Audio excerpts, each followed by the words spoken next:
Oi, gente, estamos aqui para mais um vídeo do Piolho, experimentando aí algumas coisas novas. E hoje eu vou falar um pouquinho de 9 meses de leitura aí que eu acabei não registrando.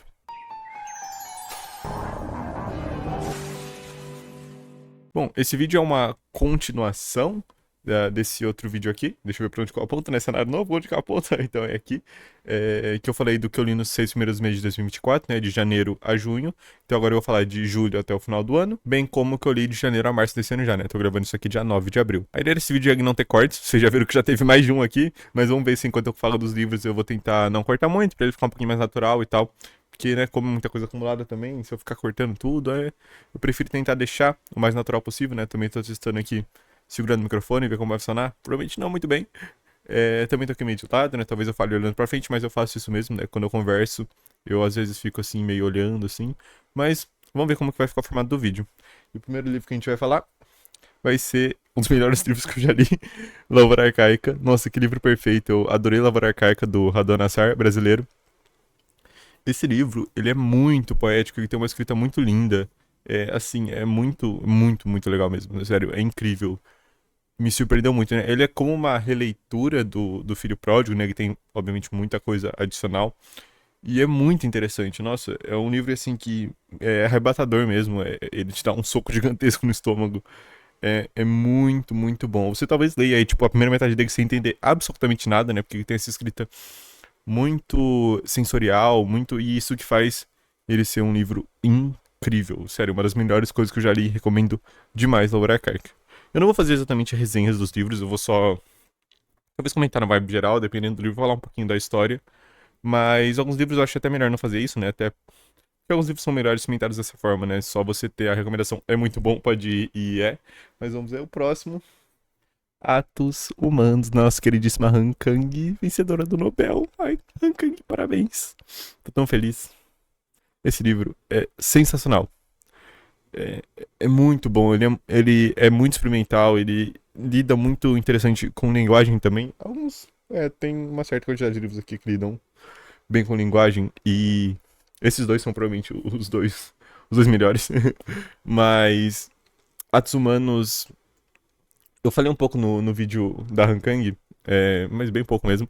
Mas esse livro aqui tem vários capítulos, né? E cada capítulo ele tem um certo estilo diferente, vai lidar com uma parte diferente, né? Que ele é sobre esse massacre que aconteceu sobre o Levante Estudantil, né, que aconteceu em Gwangju, a terra natal da Han Kang. E ela vai contar essa história, né? Ela conta a perspectiva dos mortos, de um menino que estava ajudando os mortos, uma editora, né? Tem várias, assim, perspectivas. É muito, muito legal. E recomendo muito também. É uma boa apresentada para Han Kang, provavelmente. Tanto esse como o livro branco também traz um pouco disso, né? E o futuro dela sem despedidas, que vai lançar agora esse ano, acho que em maio, né, que vai lançar. Também parece ter bem a ver assim, né? Todos os livros dela parecem ter menos a ver com a vegetariana, né? E mais com essas coisas. Não que a vegetariana não seja nada a ver, né? Mas também é uma boa parte de entrada com ela. Mas se você quiser começar por algo um pouco mais diferente, você pode começar por aqui, que é um livro fantástico. E com certeza tem muito a ver com o próximo livro dela também, Os Sem Despedidas, que vai sair logo em breve. Próximo livro, esse aqui eu não gostei muito. The Rorschach Texts, do Stephen Hall. Esse livro ele é frequentemente comparado a House of Leaves, um dos meus livros favoritos. E, né, fui ver qual que era o Stephen Hall. O Danilevsky, ele tem uma certa relação. Eu lembro quando saiu o Maxwell Demon, do Stephen Hall, que eu não li ainda, vou ler esse ano, tá na minha lista de 12 livros, vou ler. Mas o Danilevsky até ajudou, tipo, teve um mini ARG, assim, no lançamento do Maxwell Demon, o Danilevsky postou nas redes dele, então tem uma certa relação, né? O The Rorschach Test dele é muito interessante, porque ele primeiro, né, é Rorschach, né, em relação ao teste de Rorschach, você provavelmente sabe o que é isso. Se você não sabe, mesmo se você não sabe o nome, você sabe o que é o teste de Rorschach. E esse livro, como descrever ele? Ele é um livro, ele é muito experimental visualmente, né? Ele tem, né? Deixa eu abrir ele aqui. Ele tem algumas coisas bem interessantes visualmente. Aí ele brinca com o texto de forma semelhante ali ao House of Leaves. Ele tem cifras dentro do texto e cifras dentro de cifras. E só que assim, qual que foi a minha opinião? Porque eu não gostei muito. Ele é um livro normal, cheio dessas coisas. Eu não sinto que ele consegue transcender a própria barreira de uma história interessante. E foi isso que me fez não gostar tanto.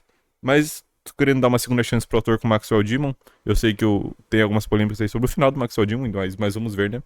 Mas o The Rorschach Test, sendo bom ou ruim, ele continua apresentando conceitos extremamente fascinantes de muitas coisas, né? Ele tem o conceito de Unspace, né? UN Space. Que ele vai tratar dos espaços sem espaço, né? Os espaços fora do espaço, essa navegação por fora do espaço. É muito interessante, traz aí várias coisas, né? A própria cifra, o jeito que as cifras vão funcionando ao redor do teclado. Não vou entrar muito em detalhe, mas é um livro bem legal. Sim, se eu recomendo, não sei. Pela experimentação ele vale?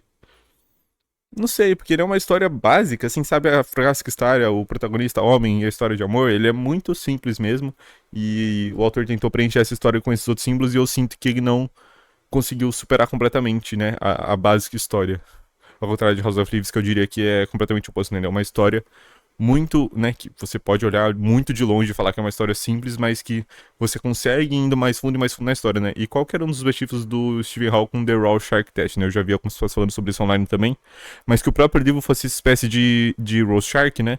Que você poderia ver qualquer coisa, né? Ver ali, e o que eu vi, infelizmente, foi nada muito demais, não. Próximo livro, esse aqui é muito bom. A Alice no País das Maravilhas, a primeira parte, a segunda não li ainda. Mas, então essa aqui é só a primeira parte, né? As Aventuras da Alice no País das Maravilhas. Lançada nessa edição aqui pela Autêntica, com o texto em inglês. Recomendo muito, gostei muito da edição. Ela tem todas aquelas ilustraçõezinhas bonitinhas e tal. Né? Deixa eu abrir aqui. Tem todas as ilustraçõezinhas e tal, padrão da maioria das edições de Alice. E é muito legal, gostei muito do texto. A linguagem super simples e bem brincalhona, né? Eu sei que o Através do Espelho tem alguns conceitos a mais, né? Com ali todo o jogo de xadrez e tal. Mas esse aqui, nossa, é uma ótima. É um livro, eu li ele numa sentada, né? Eu sentei e li ele inteiro. É muito gostoso, assim, ver, né? A origem, né? Desse grande fenômeno que Alice foi se tornando, inspirando filmes, jogos e tudo. E é um ótimo começo. Esse aqui é uma história super simples, assim. Então você lê, acabou. Tem ali um bom tempo, um bom momento ali, numa tarde que você tiver a fim de ler. Tô muito ansioso pra ler Através do Espelho. Próximo livro, Contos Inacabados do Tolkien. Esse aqui eu fui lendo aos poucos, né? Se eu não me engano, em 2023 ainda eu li as coisas aqui da Primeira Era, depois da Segunda Era eu li mais do começo de 2024. Mas o que eu concluí aqui eu acho que a gente já tá ali pra setembro, eu acho que a gente tá mais ou menos em setembro de 2024. Eu acabei terminando ele. E assim, gostei, com certeza, gostei muito. Né, aqui a gente tem meio que as coisas que não entraram no Silmarillion, né? Então, vários contos aí da primeira, segunda, terceira era, tem algumas coisas a mais também sobre os magos, né, os Stari, sobre as Palantir, tem alguns textos adicionais aí, muito material bem interessante. Tem algumas coisas aqui que são bem, você fica, nossa, que legal. Tem uma outra coisa aqui que realmente não é tão uau, mas tem algumas histórias também, tipo a do, que me pegou muito surpresa, que foi a do Aldarion, que é o cara dos barcos, das madeiras lá, da Segunda Era, né, eu lembro que quando eu fui ler as coisas da Segunda Era aqui, eu peguei meu Senhor dos Anéis, reli tudo da Segunda Era lá, né, nos apêndices, também peguei o Silmarillion e li o Akalabeth, e as coisas da Segunda Era que tem lá. E aí eu fui aqui pra Segunda Era, foi um período assim que não é tanto comentado assim como de Tolkien, né? Normalmente a gente fala mais da Primeira Era com todos os elfos, e da Terceira Era, né? Senhor dos Anéis, obviamente, né? De longe a parte mais comentada de Tolkien, e a Segunda Era fica nessa Idade das Trevas, né? Mas, nossa, é muito legal, tipo, o jeito que toda a construção de mundo e a descrição da Ilha de Númenor e o modo como você vai entendendo toda a geografia dessa estrela, né? É muito, muito legal. Eu gostei muito de ter mais isso aqui, né? Atualmente eu li também o Contos Inacabados, não, o The Book of Lost Tales, né? O livro dos Contos Perdidos, mas chegando lá a gente fala disso. Mas sempre um prazer, né? Tolkien não tem comparação. Próximo livro, A Morte do Pai, do Knausgaard, escritor norueguês. Falar do Knausgaard. Tinha interesse na obra dele por um bom tempo e finalmente resolvi conhecer. Eu já tenho os 6 livros. Li o segundo recentemente também. Mas esse aqui é o primeiro, né? E é um bom começo, com certeza. Uma pessoa normal lendo isso aqui falaria: Nossa, que legal, quero ler outros 5 livros? Provavelmente não. Você teria que dar uma puxada assim a mais, ou ter um incentivo de alguém falando: Olha, confia que vai. Mas, como alguém que terminou o segundo livro recentemente e sabe algumas coisas dos livros 3 a 6, eu tô muito interessado, né? Ainda estou, principalmente o segundo livro, ele puxa muito algumas coisas, mas aqui a gente já tem algumas coisas muito interessantes. É, é bem legal mesmo, eu gostei muito, que provavelmente todo mundo vai falar desse livro, mas a parte efetivamente da morte do pai dele, que é ele lidando com o depois, né, o aftermath, da morte do pai dele, limpando a casa, as páginas e páginas de descrições dele limpando o sofá e tudo. É o que briga esse livro. O Knausgaard é um escritor muito, muito interessante. Esses 6 livros, eles são praticamente não editados. Então, você pode esperar todo tipo de frase aqui. E acho que o Knausgaard, o estilo de escrita dele brilha justamente, né, nesses 6 livros. Brilha justamente nesse fator que é um livro que parece tão normal. Tipo, eu sentei e escrevi e foi assim que nasceu esses livros, sabe? E se tornaram esse grande fenômeno mundial. É muita coisa controversa em todos eles. Né? Se prepare para pensamentos muito feios. Mas foi uma ótima experiência, muito interessante. Definitivamente um escritor muito interessante. Próximo, Esperando Godot, do Beckett. Li isso aqui, acho que numas duas sessões de leitura também foi muito interessante, né? Que também é um teatro, né? A diagramação é bem generosa. E foi um livro que eu gostei, com certeza. Eu gostei bastante do Esperando Godot. Quero reler, sinto que não consegui entender muita coisa, assim. Não, também não li nada muito do Beckett, também não sou muito familiarizado com o teatro, mas o que me atraiu aqui foi esse conceito da peça no nada, né? No nada. É...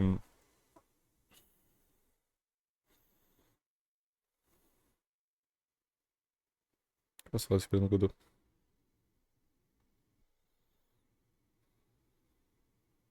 O jeito que a gente acompanha, foi mal corte, o Estragon e o Vladimir, acho que é, e depois o Pozo, o Lucky, o menino. É muito legal, tipo, é muito legal. É bom, com certeza é muito bom. Eu quero reler, porque eu sinto que eu não consegui aproveitar tanta leitura, mas com certeza foi um livro assim que me cativou muito, quero conhecer mais coisas do Beckett. E o próximo, um pouquinho diferente, um livro de não ficção, Uma Breve História do Mundo do... Uma Breve História do Mundo, não, Uma Breve História do Tempo do Stephen Hawking. Tem esse livro, acho que eu comprei tipo 2017, 2018, sei lá quando que eu tinha comprado ele. E nunca tinha lido, eu tava meio aí, não sabia direito o que eu queria ler nessa época. Eu falei, puxa uma não ficção aí. E é bem legal, assim, né? Tipo, ele traz as partes legais de física, né? E traz, né? Tem gráficos, tem tudo, é bem interessante, né? E tem umas coisas assim que eu, como uma pessoa normal, pelo menos, você não faz ideia do que ele tá falando, mas ele dá o máximo pra explicar, né? Em conceitos leigos, assim. E conforme você vai entendendo, assim, é bem legal o jeito que ele vai passando por tudo, né? Até mesmo coisas tipo buracos negros, assim. É bem legal, sim. Recomendo bastante a leitura. É um livro muito, muito interessante. Próximo. Vamos lá. Tomar uma água.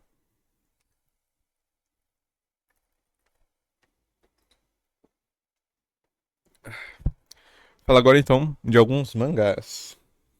Esses 6 aqui primeiros são, na verdade, uma releitura. Mas a gente vai falar de DDDDD do Inio Asano, o autor de Pum Pum, né? Ele é famoso por Pum Pum. DDDDD, esses 6 aqui primeiros são uma releitura. Por quê? Eu estava comprando esses livros enquanto a JBC estava lançando aqui no Brasil, né? Eu fui comprando. Acho que começou a lançar em 2022 ainda, alguma coisa assim. Eu fui comprando. Aí eu realmente li todos quando o 12 saiu. Não lembro a data, eu vou colocar aqui pra vocês. Mas aí então, nesses meses assim, eu fui relendo aos pouquinhos, né? Porque, assim, né? É grande, mas é rapidinho de ler, né? Isso aqui dá pra ler bem rapidinho, eles não são tão grandes assim. Então eu reli os 6 primeiros. E então vou aproveitar, né? Depois eu vou falar dos últimos 6, são 12 volumes. Mas desses 6 primeiros falar um pouquinho da história geral, né? Do DDD. DDDD, né? O nome de verdade é Dead Dead Demons DDDDD Destruction. É difícil de falar. Mas a gente tem uma história sobre uma nave alienígena gigantesca que para em Tóquio do nada e nada acontece. E o livro ele vai muito sobre a militarização, o poder da mídia, o jeito que as pessoas vão reagindo a isso, né? Então, tipo, tem uma frase que é tipo, essa droga de paz, porque, tipo, tem uma nave gigantesca no meio de Tóquio e nada acontece, assim, sabe? Tem uns ETzinhos, assim, que saem às vezes das naves e eles não fazem nada, não parecem querer matar as pessoas, não, tipo, sabe, não acontece nada. Só que aí o governo japonês e todas essas coisas começam a agir, né? Tem importação de arma americana, né? Vai trazer todos esses temas assim no livro, as relações políticas. E no centro vão estar 2 jovens, né? A Aurora Kadode e eventualmente o grupo de amigos dela, o grupo de amigas e amigos delas, né? Namorados também, vai estar se envolvendo. Então, como que essas pessoas normais vão sendo afetadas pelo modo como o governo vai se militarizando e querendo matar esses milhares e milhares de invasores inocentes, que é uns bonequinhos assim, não faz nada. Então, e relendo, né, de que eu já tinha lido esses 6 conforme eles foram saindo, você percebe tantos detalhes ali desde o começo, vários personagens e no que eles iriam se tornar. Muito bem escrito, com certeza um passo bem acima assim de Pum Pum. Quando eu falar dos 6, eu vou falar que eu acho que o Inuyasha ainda não chegou lá, mas isso aqui é com certeza um passo, né, na direção certa É um mangá muito bom. É, recomendo a leitura, é bem interessante mesmo. O modo como esse grupo de amigas vai se lidando, né, nesse Japão militarizado contra os alienígenas. Passando então para a segunda pilha de livros. Agora a gente já está chegando em outubro e eu sei disso porque o próximo livro é a The Haunting of Hill House, da Shirley Jackson, maravilhosa Shirley Jackson. Preciso de mais livros dela, mas não tenho. Mas vamos lá. Hill House, muito bom, muito bom. Esse livro não é sobre essa casa, livro sobre casas, né? Mas vamos lá. Tem muitos conceitos interessantes aqui. Ele é um livro relativamente simples, já vi várias pessoas decepcionadas com isso. Eu acho que isso é um dos charmes dele. A escrita da Shirley Jackson, isso, né? Qualquer pessoa que já leu qualquer conto dela, tipo a loteria, sabe que é fantástica. O primeiro parágrafo desse livro é um dos melhores de. Eu vou ler o primeiro parágrafo. É, vamos lá. Tava tentando, não deu muito certo, vou tentar de novo aqui. No live organism can continue for long to exist sanely under conditions of absolute reality.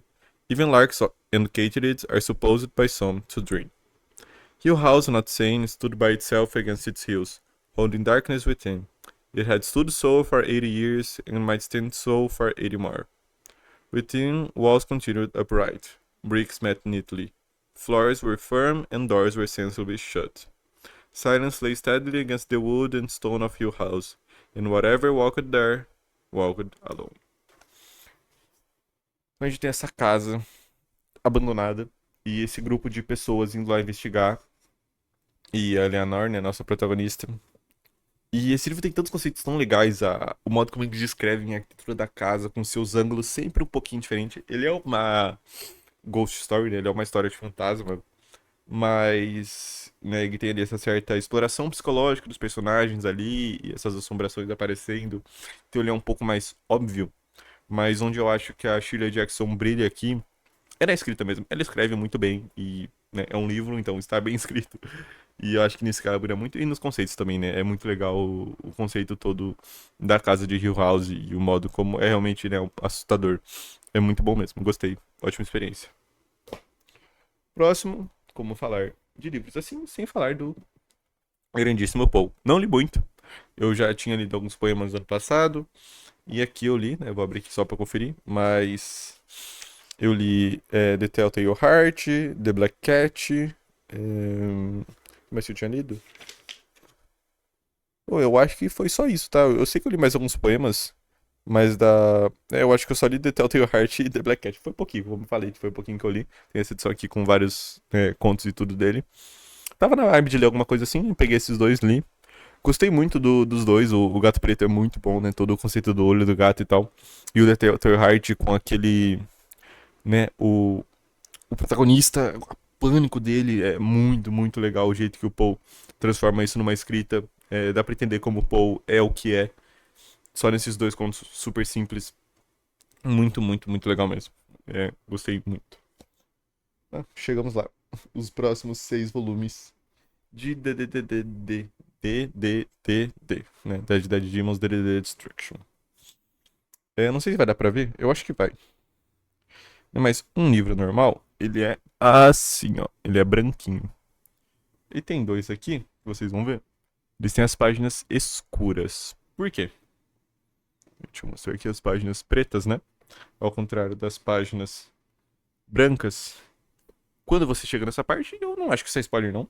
Mas tem 2 volumes inteiros de puro flashback. Do nada. E essa é a curveball do Asano. Não sei qual é a opinião geral das pessoas, se elas acham mal executada, se acham meio do nada. Mas é interessante, é muito bom, tá? Não é ruim, não. Eu sinto que ele falha em outras partes. Mas ele simplesmente lançar 2 volumes inteiros. Eu lembro quando eu tava lendo assim. Aí eu fui pegar no próximo volume e falei, ué, tem flashback? Aí eu peguei e vi, tipo, era o volume inteiro de flashback. Depois tinha outro volume inteiro. Flashback é quando ele ressignifica a história inteira, né? Então, o tempo todo da história era sobre isso. Você só não sabia. E eu acho que ele faz isso muito bem. Eu sinto que ele, como eu falei, eu acho que ele não chegou lá ainda. Eu vou colocar aqui uma mensagem que eu mandei pro amigo meu. Eu acho que tem spoiler. Eu acho que tem spoiler, então se você não leu, não lê as mensagens.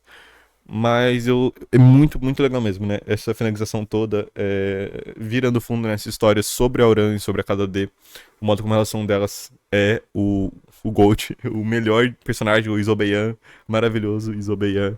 O modo, né? Porque todo livro, e aqui o Inuyasha mandou muito bem, né? Todo livro ele começa com uma pequena tirinha dentro do universo chamado Isobeyan.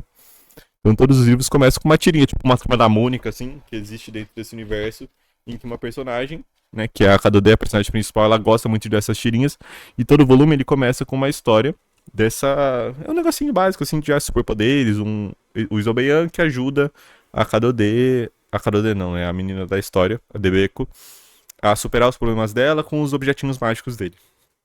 E, por exemplo, o primeiro volume começa com a Kadode lendo uma história. Aí, eventualmente, você vai vendo outros personagens lendo as histórias do Isobeyan. E o modo como essas histórias fictícias, né, do Isobeyan vão afetando o mundo real, né? Porque você, desde o primeiro volume, você consegue ver relações entre o que acontece naquela história de 2, 3 páginas coloridas no começo do volume de o quê? 200, 300 da história de verdade, né? E essa linha começa a ficar cada vez mais tênue, né? O que separa essas duas coisas, do mesmo modo que no livro a gente tem muito a questão da mídia, né? Da televisão, todas as coisas assim, como que as notícias, o pessoal do Japão noticiando as coisas das armas, os políticos e tal. E como isso vai afetando a sociedade, e do mesmo lado a gente tem também essa história em quadrinhos. É muito legal mesmo. Eu sinto que aí o maior acerto do Inuyasha foi a criação do Isobeyan. Eu acho que ele tem até merch, queria eu uma camiseta do Isobeyan, mas é muito caro, né, Japão, importar as coisas de lá. Mas sinto que foi um grande acerto. Eu sei que ele tá fazendo um outro mangá, tipo de uma moça com uma espada, alguma coisa assim. Eu fui muito atrás, mas sinto que aqui a gente já tem um passo muito acima. Tipo, um God Pum Pum. Minha coisa dele favorita é Nijigahara Holograph. Um pouco mais obscuro, mais críptico, mas DDD com certeza é um grande acerto. Gostei muito desse mangá. Esse é bom, tá? Pedro Páramo, do Han Rulfo. Muito bom. Muito, muito, muito bom. Esse livro é sobre, né, o... O protagonista tem nome? Eu não lembro se o protagonista tem nome, mas eu sei que ele vai atrás do Miguel, talvez, não lembro. Mas eu sei que ele vai atrás do pai dele, que chama Pedro Páramo. Então é toda essa jornada. Eu falei um pouco disso no vídeo de aniversário do canal, que eu falei de alguns livros, então falei um pouco de Pedro Páramo. Mas ele é sobre essa jornada meio circular que ele vai pra essa cidade com mala e o modo como ele percebe essa cidade. O livro inteiro é ele nessa jornada poética. Eu comparei esse livro com o Laboracar, que eu sinto que os dois têm uma linguagem poética mais ou menos parecida, assim, né, no sentido que ela não é tão direta, e eu gosto muito disso, né? Como esse livro tá sempre ali circulando, né? E você vai lentamente percebendo o que tá acontecendo ali nessa história. É, é muito bom. Nossa, eu gostei muito. É, vinha com mala porque me disseram que aqui vivia meu pai, um tal de Pedro Páramo. Minha mãe me disse, eu prometi que viria vê-lo assim que ela morresse. Eu apertei sua mão em sinal de que faria isso, pois ela estava morrendo. E eu decidi a prometer tudo, não deixe de ir visitá-lo, recomendou ela. O nome dele é assim assado, tenho certeza que ele vai gostar de conhecer você. Então não tive outro jeito a não ser dizer a ela que faria isso, e de tanto dizer, continuei dizendo mesmo, depois que minhas mãos tiveram trabalho para se safarem de suas mãos mortas.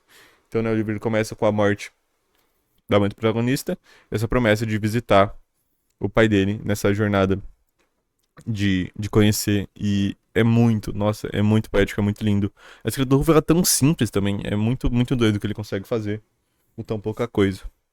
Próximo livro, outro de não ficção, mas antes, uma água.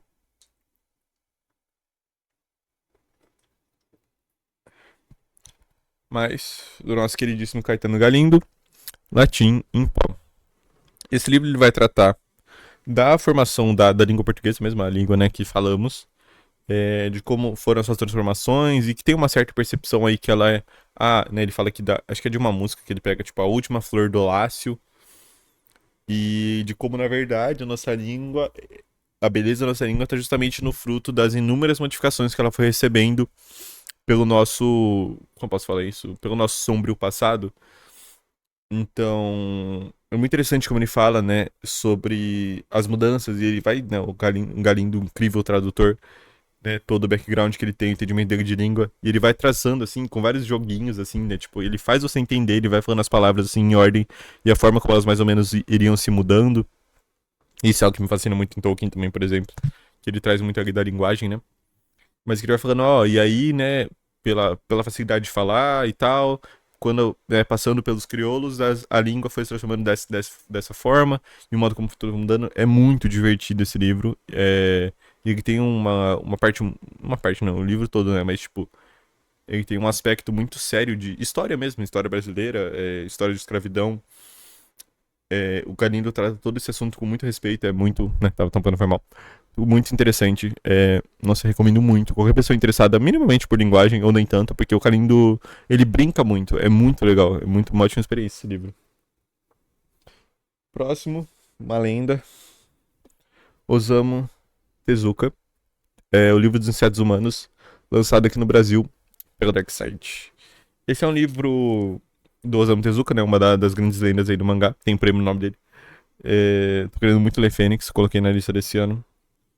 E o livro dos insetos humanos, ele vai contar a história de uma mulher, não lembro do nome dela, faz um tempinho já que eu li, mas ele traz esse padrão, né, tipo uma femme fatale, assim, e o modo como ela vai se relacionando com editores, coisas assim, né, tipo o modo como ela toma o lugar de outras pessoas.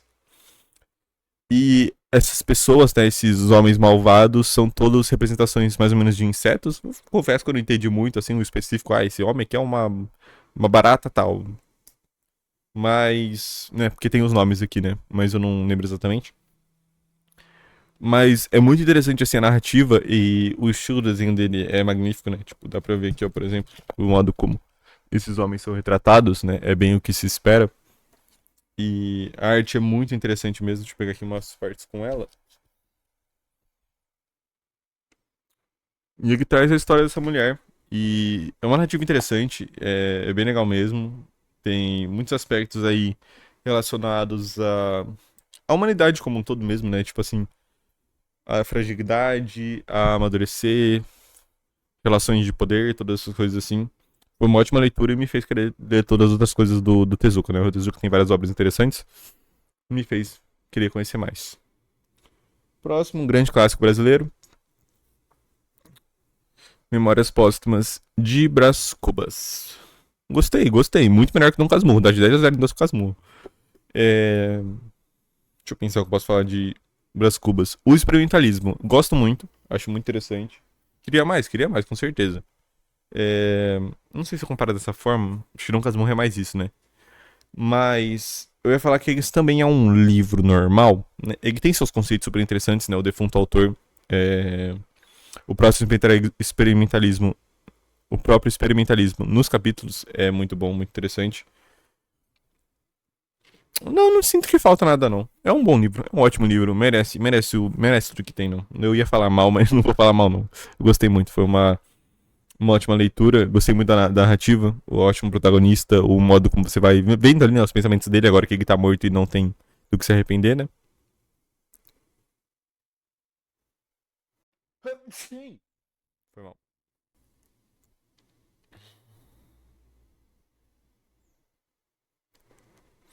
Foi uma ótima leitura finalmente poder terminar esse livro. Então, eu já tinha começado ele várias vezes, mas finalmente terminei. E valeu muito a pena, com certeza. Última leitura de 2024 foi um retrato do artista quando jovem do Joyce. E esse eu li em inglês e em português. Por quê? Primeiro, muito difícil. Eu tava lendo em inglês e sentia que não tava entendendo nada. Eu tinha lido tipo, umas 60, 100 páginas. E eu tinha vindo, né? Esse livro, eu tinha visto esse livro ele é traduzido em português pelo Galindo. E ele tem uma introdução escrita pelo Knausgaard, o cara da morte do pai que eu comentei mais cedo. Eu falei, nossa, eu quero muito ter. Aí eu comprei, né? Tanto pra apoiar o Galindo e tal. Mas. E também pra eu ler. Tanto que eu. Aí eu fiquei esperando chegar, né? Mas enquanto eu tava esperando chegar, ainda tava lendo esse aqui, porque foi um livro que eu gostei muito. Eu lembro que eu tava mais ou menos na página 200, aí esse livro chegou. Eu li a introdução do Knausgaard, que é mais sobre Ulisses do que qualquer coisa. Um pouco esquisito. Não é tanto sobre o retrato, ele conta mais sobre a experiência dele com Ulisses. O Galindo também faz isso, né? Porque eu acho que, né? Não li Ulisses ainda, vou ler mês que vem. Mas é impossível falar desse livro sem falar de Ulisses, né? Então acaba sendo isso que os críticos fazem. Mas eu lembro que eu tava, né, na página 200 daqui. Peguei esse aqui, sentei aqui nesse sofá mesmo. E comecei a ler. Fui lendo. Fui lendo assim. Eu li acho que umas 100 páginas até assim, meio de uma vez assim. Porque eu já tava familiarizado com a história pelo livro em inglês, então foi um pouquinho mais fácil, né? Mas foi algo que me fez ver o livro com outras formas. Tem coisas que eu só tinha percebido aqui, e aí que eu não percebi aqui, mas aí coisas que eu percebi aqui, e quando eu voltei aqui eu consegui perceber. Foi uma leitura dupla que eu fiz assim e valeu muito. Nossa, eu gostei muito dessa leitura do retrato. Eu sinto que tem algumas falhas, não sei.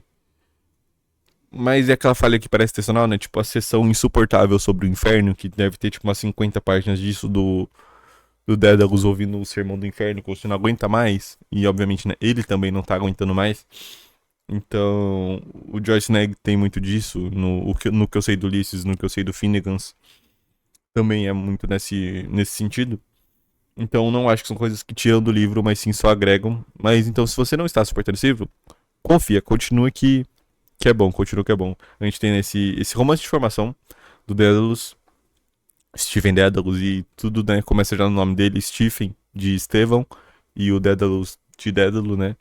E esse livro tem passagens lindas. Eu já tinha deixado isso em algum outro vídeo, mas eu vou deixar aqui também a mini review que eu fiz no Scooby, que eu acho que expressa muito bem.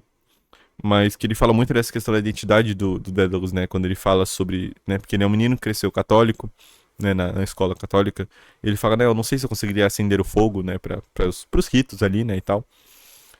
E tem todo um diálogo também que ele fala, não como você é agora, não como você será. Então ele trata muito dessa questão de identidade, e eu sinto que esse livro ele é muito forte, muito poderoso nessa questão de identidade mesmo. O Ulisses, eu imagino que também vai trazer muito disso com o Bloom e também com o Dédalus, né? Mas foi uma ótima experiência. Passando agora então para 2025. Em janeiro eu li um livro, um gigantesco, e O Idiota do Dostoevsky. Esse também é insuportável, sinto que um pouco menos de propósito do que o do Joyce. Muito bom. São quantas páginas? Acho que é umas 700 páginas, né? São 708 páginas, esse livro é gigantesco. Maior ainda que Crime e Castigo. Crime e Castigo ainda quando eu li, eu lembro que eu li dividido, né? Tipo, eu li um pouco no começo de um mês e um pouco depois. Esse eu li tudo de uma vez em janeiro, tirei férias também em janeiro, então foi mais tranquilo, né, de dedicar mais tempo. E o que esse livro vai trazer?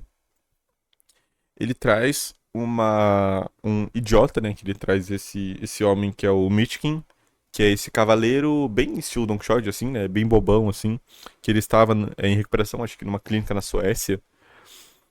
E ele vai tratar, né, de forma poética, assim, de como esse homem vê a Rússia atual.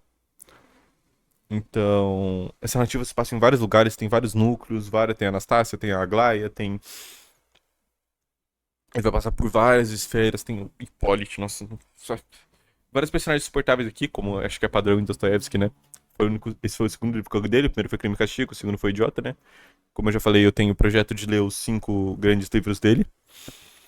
E esse livro ele é muito poético, assim, né? Ele começa. Deixa eu pegar aqui o comecinho dele. Ele começa assim. Eu tenho a tradução aqui, é uma tradução indireta. Depois eu falo mais disso. Mas ele começa assim. Em dada manhã de novembro, aí pelas 9 horas, o rápido de Varsóvia se aproximava de Petersburgo em alta velocidade. Estava degelando e tão úmido e embaçado que era difícil distinguir qualquer coisa a 10 passos da linha à direita ou à esquerda das janelas dos vagões. Dentre os passageiros, alguns regressavam do estrangeiro, mas a maioria dos que lotavam os compartimentos de terceira classe era gente de condição humilde, vinda não de muito longe, a negócio.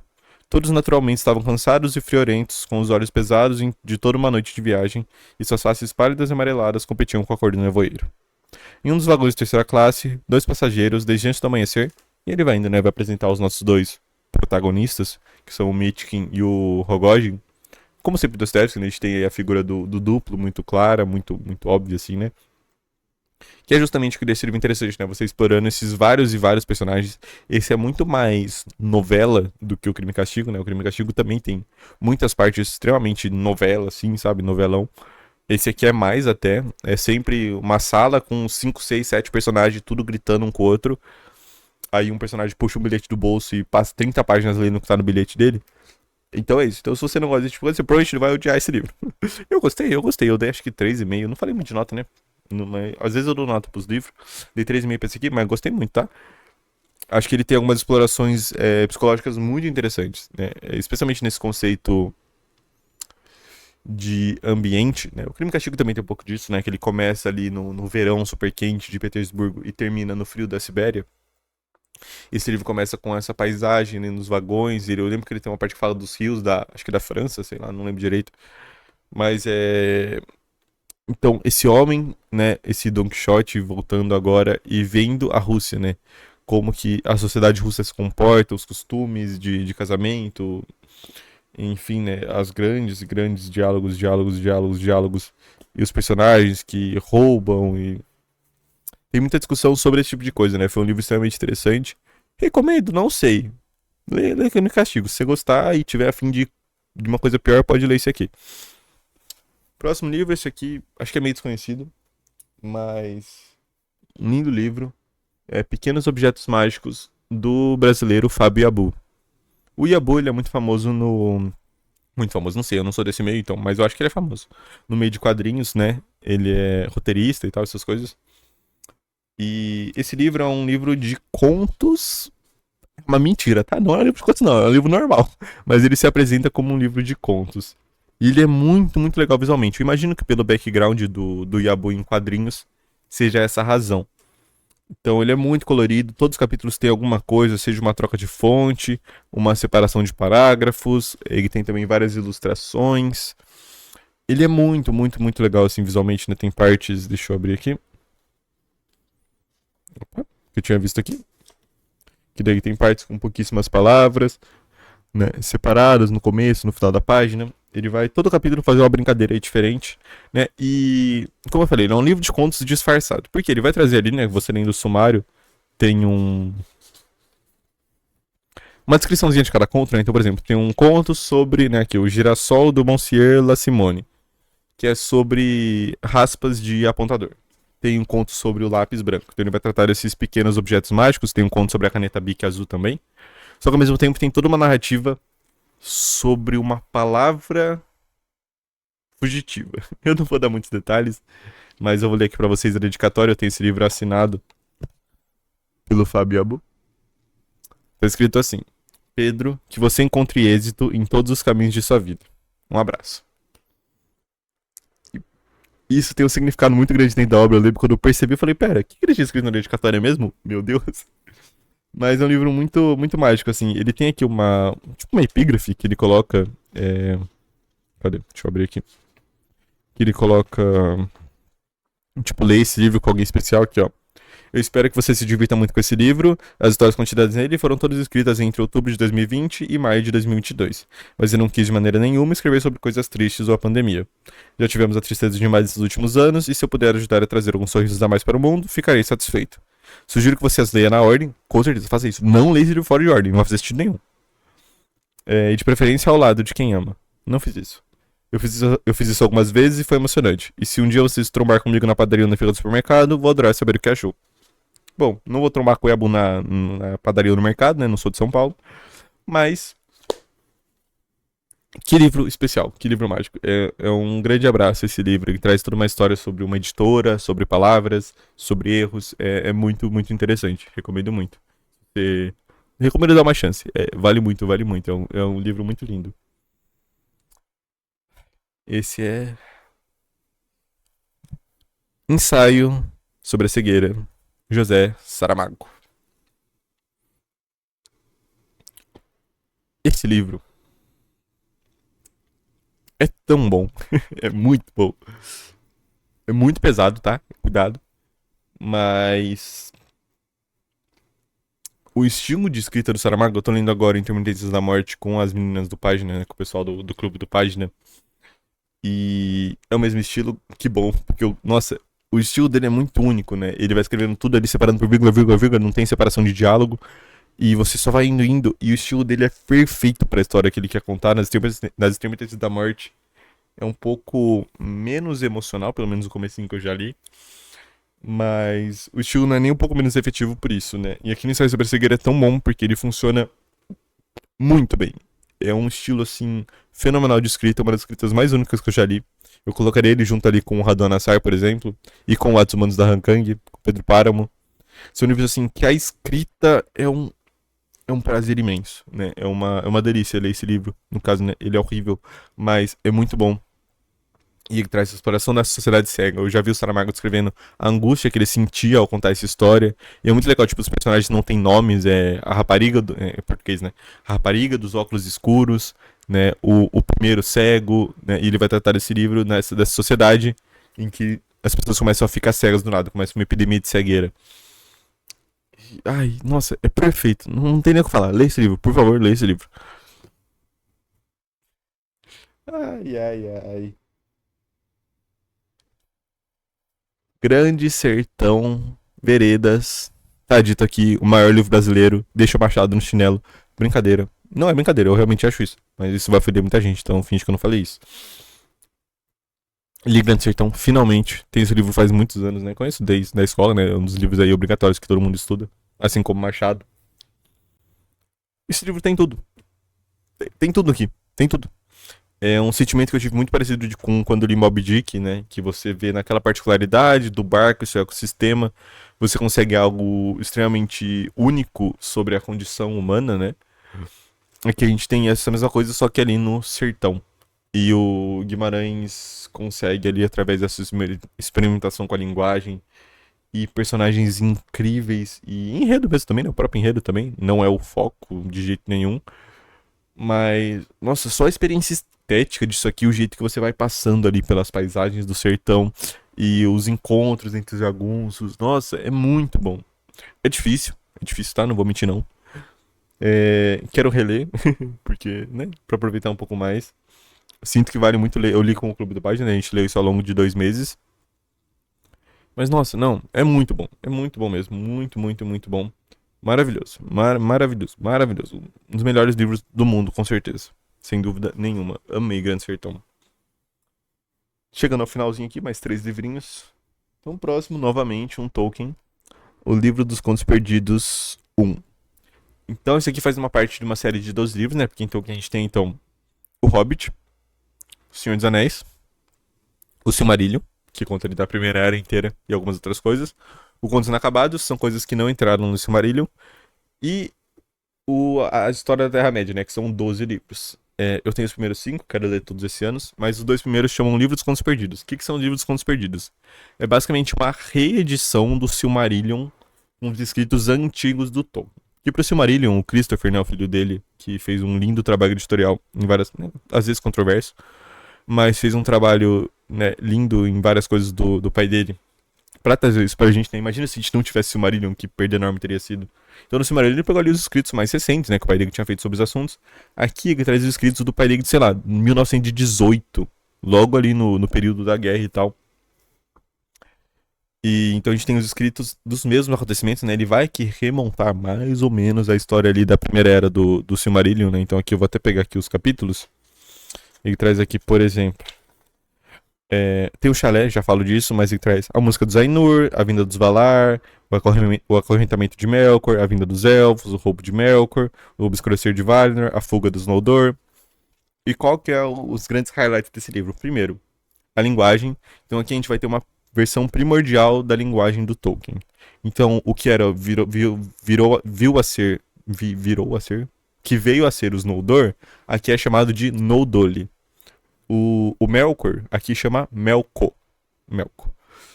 Então, vários nomes também tem mudança. Aqui o Christopher traz ali em extremo detalhe sobre tudo, né? Certinho nas notas, nas infinitas notas dele, que dá o dobro do tamanho do livro. Mas qual que é o grande destaque aqui? Aqui a gente tem a história do Eriol, que é um homem, se eu não me engano, é um homem, né? É um homem, e ele encontra Tol Eressëa, né? A ilha de Tol Eressëa, a ilha solitária, a morada dos elfos. Né, e aqui a Terra-média, por exemplo, chama Grandes Terras, né? Nas Grandes Terras. E lá ele encontra pessoas pequenas. Então aqui a gente tem versões primordiais da mitologia do Tolkien, que os Noldor, por exemplo, eram chamados de gnomos, né? Tem nessa questão das pessoas pequenas. E ele vai trazer esse chalé de crianças que contam histórias ao fogo. E nesse chalé que ele vai ouvir todas essas histórias, né? Ali dos tempos antigos dos elfos. Então a gente tem várias pessoas ali, né? A Vairi, esqueci o nome o Lindo. Tem várias pessoas ali que vão contando essas histórias. Depois tem um outro cara que, tipo, sabe mais essas coisas. Esse nome dele é um nome tipo Gwynfrey, sei lá, qual é o nome dele. E ele vai passando por tudo. Eu já dei uma olhada no sumário ali do livro 2 e aí ele vai passar realmente ali pras histórias da queda de Gondolin, a queda de Doriath, né? A ruína de Doriath, né? E todas essas coisas assim. E aqui a gente tem muitas explorações dos nomes, né? Então, por exemplo, os Teleri, né? Os elfos, né? Porque tem os Vanir, os Noldor e os Teleri. Aqui, os Vanir chamavam Teleri e os Teleri chamavam Solossimp. Então você também tem toda uma exploração de como Tolkien foi mudando os nomes deles, e isso é muito legal. Né? Se você for um nerd absoluto. Eu achei legal. Eu gostei. Quero ler o próximo. Próximo livro, Um Outro Amor, do Knausgaard. Esse aqui é o segundo livro da série dele, né? A Morte do Pai é o primeiro, li o segundo. É grandinho, deixa eu ver quantas páginas tem. Tem 500, quase 600 páginas. Mas é muito rápido, como eu falei, esses livros quase não são editados. E assim que você entende a escrita dele, ele voa. Nossa, esse livro, né? Ele tem um começo ali um pouco meio.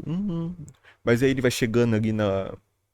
Porque o Kronosgard vai contando toda a história dele, né? Que ele conta muito sobre um outro amor, sobre a segunda esposa dele, né? O outro amor. E aí, quando você chega nas partes que eles se declaram um pro outro, aí ele começa com. Só que, tipo assim, é muito doido, porque quando você chega nisso, você já viu eles no presente tendo as super discussões dele, né? Então você nunca esquece as pessoas ruins, né? Não é falar que só do Kronosgard, mas a pessoa ruim que ele é. Você já sabe a pessoa ruim que ele é quando você tá lendo o momento perfeito dele se declarando pra esposa, sabe? Então, o que briga nesses livros, pelo menos até o momento que eu li os dois primeiros, é as inúmeras camadas narrativas, né? Porque o Knausgaard ele escreve no presente, aí ele volta pro passado, mas ele coloca um detalhe do presente, só que o presente mesmo tem vários, né? E os passados, né? Porque, por exemplo, tem várias coisas que se passam no atual momento que ele está escrevendo, tem coisas que se passam quando, né, que tem ele, a esposa e 3 filhos, tem coisas que se passam quando eles tinham um filho só, né, que foi a Vanja, a primeira filha, e depois o nascimento da segunda filha. Tem muitas camadas de, tipo, as coisas antes de tudo isso, né? Pra ele conhecer a esposa efetivamente. Então você vai vendo várias e várias camadas da mente dele. E isso é muito legal. Eu adoro esse tipo de coisa. Então, pra mim foi um grande prazer ler esse livro. Eu tenho aqui um marca-paginazinho que eu peguei de uma livraria aqui da minha cidade. É maravilhosa, que infelizmente eu descobri. E eu vou ler aqui a minha mini review que eu escrevi. Então, título: Um Outro Amor, Minha Luta, volume 2. Autoria: Karl Ove Knausgaard. Data de início 4/3. Data de fim 2/4. Nota eu dei 4,5, né? Aqui tem um negocinho de nota aqui. Então, o que eu escrevi? As múltiplas camadas e o modo que Karl Ove conta essa história sempre. Desculpa, vou ler de novo. As múltiplas camadas e o modo que Karl Ove conta essa história sempre cru e sem medo dos sentimentos feios, junto de sua apreciação por literatura, fazem de Minha Luta uma série interessantíssima.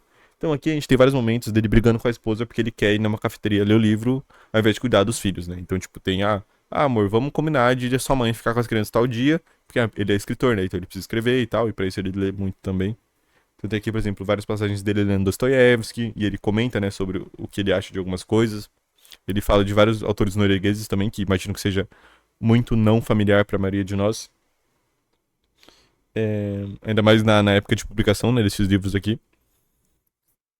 E o que mais que tinha aqui? Foi do. Ah, os sentimentos fez, né? Porque o Knausgaard nunca tem medo de falar as coisas ruins que ele sente. Tipo, quando ele vai numa aula de dança rítmica pra bebês, um negócio assim. E ele fala sobre quão attractive, quão atraente a moça que tá dando aula é.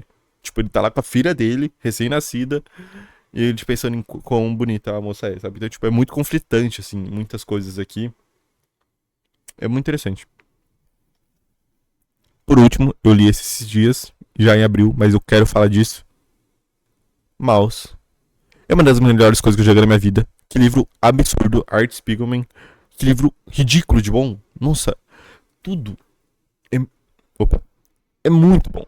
É muito, muito, muito bom. Tipo, Mouse acho que é uma das coisas mais famosas que a gente tem sobre o Holocausto, né? Ele é desse autor americano, né? O Art Spiegelman, ele ganhou o Pulitzer, então é americano, né? Esse livro vencedor do Pulitzer. E ele vai ser o Art Spiegelman, que é esse quadrinista. Né? O livro é um quadrinho, né? Com, é, pegando a história do pai dele, que é um judeu poloneu, polonês, judeu, isso, polonês, judeu, polonês, judeu, é, né, vivendo ali nos campos de concentração e tudo. Então, como é que funciona essa história? Ela é só uma recontação da história do Holocausto que todo mundo sabe? De jeito nenhum. Ele trata muito da dificuldade do Spiegelman no relacionamento dele com o pai dele. Então, a gente tem aqui, tipo, as cenas mesmo do Spiegelman conversando com o próprio pai pra falar coisas do livro. Isso às vezes ele anotando, depois ele começa a pegar a fita porque ele cansa de escrever. Então você tem toda essa jornada do artista, né, passando por isso e de como lidar com essa história da humanidade. O relacionamento dele com o pai, ele lida com muitos sentimentos conflituosos dele com o pai dele. E a história em si, né, do povo judeu e dos alemães nazistas. Então, e o estilo de desenho dele é simples, né, relativamente simples. Tem algumas coisas interessantes, né, que, né, todos os judeus são ratos, né, maus. Os nazistas são gatos, né, dos ratos, né. Tem os poloneses, se eu não me engano, né, que não são judeus, são porcos. E é muito legal porque, tipo, tem muitos detalhes. Tipo, tem uma parte que tem um personagem polonês que tá fingindo. Não, um personagem judeu que tá fingindo ser polonês. Aí você vê que tá, tipo, com uma máscara de porco. Você vê, tipo, um risquinho, assim, no canto do rosto dele. Aí você percebe que é uma máscara, né? Porque tá disfarçado. Então, tipo, tem tantas coisinhas, assim. E eu descobri, infelizmente, que existe o MetaMouse, que é, tipo, o Spiegelman lidando com tudo que mouse fez no mundo. E isso é muito caro, mas tipo, o próprio livro ele já tem sim um MetaMouse no segundo livro que eu já comecei a ler, que é muito bom. Tem algumas coisas sobre como foi a publicação do primeiro livro e tal. Mas o próprio primeiro livro já tem muito desse aspecto meta de como que eles mesmos lidam com essa história, o pai dele. E é muito, muito, muito, muito bom. É uma das melhores coisas que eu já li, tipo, fácil, assim. Ele é muito experimental, muito interessante. E eu li, acho que, não sei se foi no próprio livro, se foi na internet que eu li que, tipo, que esse livro ele parece uma novel, né, um romance. Isso é muito verdade, tipo, porque ele é uma graphic novel, né, ele é um quadrinho. Mas, tipo, ele tem relativamente bastante texto, né? Dá pra ver aqui que ele tem bastante texto. Mas ele parece um livro.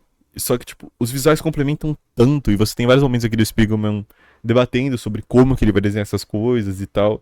E tem bastante, né, da própria história mesmo. Das fugas do pai dele com a mãe dele, a morte do irmão dele. Nossa, é muito bom. É muito bom. Uma das coisas que eu já li. E é com o mouse que eu encerro esse vídeo.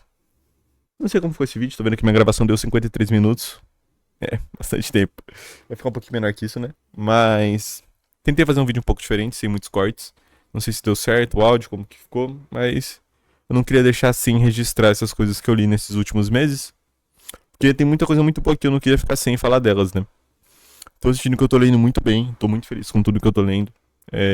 Muitas coisas que eu já tinha comprado há muito tempo e sempre quis ler, né? Porque eu sempre compro livros assim, né? E escolho ler livros que eu quero ler, né? Tipo, a maioria dos livros que eu compro, eu já tô de olho assim faz mais de um ano pra ler esses livros. Tipo, tomar água. Então é muito satisfatório finalmente poder pegar eles e ler e ver que era realmente tudo aquilo que eu tava esperando. Acho que não tem nenhuma decepção aqui. Só talvez o The Rorschach Test ali que eu não achei nada demais. É legal, mas é legal sim, tá? Não é ruim. É só não é um livro, Eu li, é isso. É tudo muito bonzinho, gostei muito de tudo, então tô muito feliz, tô sempre acertando muito aí no que eu tô lendo. Mas é isso, gente. Espero que vocês tenham gostado, que vocês possam tirar alguma coisa desse vídeo. Valeu, até a próxima. Tchau.